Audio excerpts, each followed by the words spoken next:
Exodus chapter 1.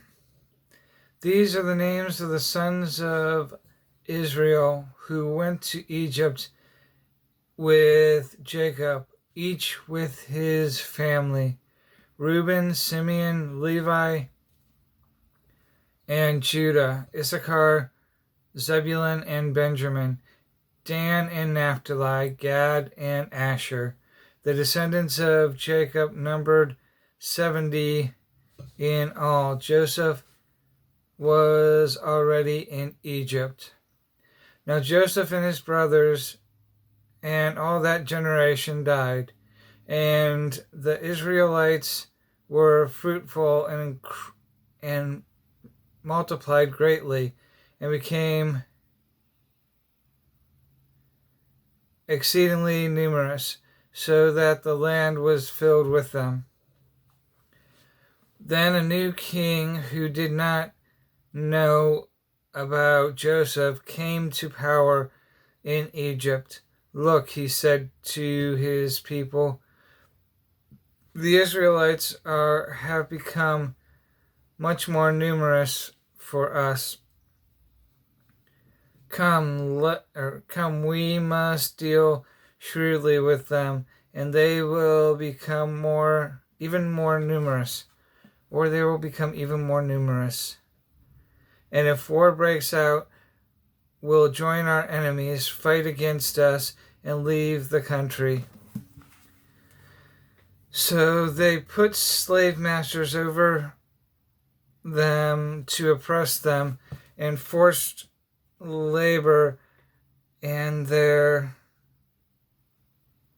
to oppress them with forced labor, and they built Pithom and Ramses as storehouses for Pharaoh.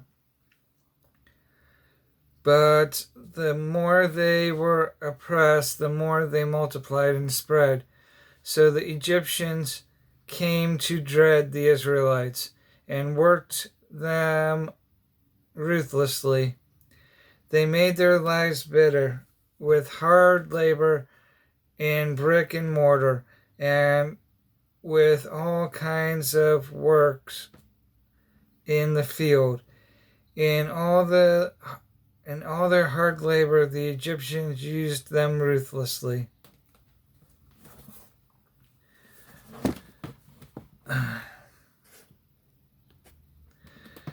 The king said to the Hebrew midwives, whose names were Shiphrah and Puah, when you help the Hebrew women in childbirth and observe them on the delivery stool, if it is a boy, kill him. But if it is a girl, let her live. The midwives, however, feared God and did not do what the king of Egypt had told them to do. They kept the boys alive. Then the king of Egypt summoned the midwives and asked them, "Why have you done this? Why have you let the boys live?" The midwives answered Pharaoh, Hebrew women are not like Egyptian women. They are more vigorous and give birth before the midwife arrives. So God was kind to the midwives, and the people increased and became even more numerous. And because the midwives feared God, he gave them families of their own.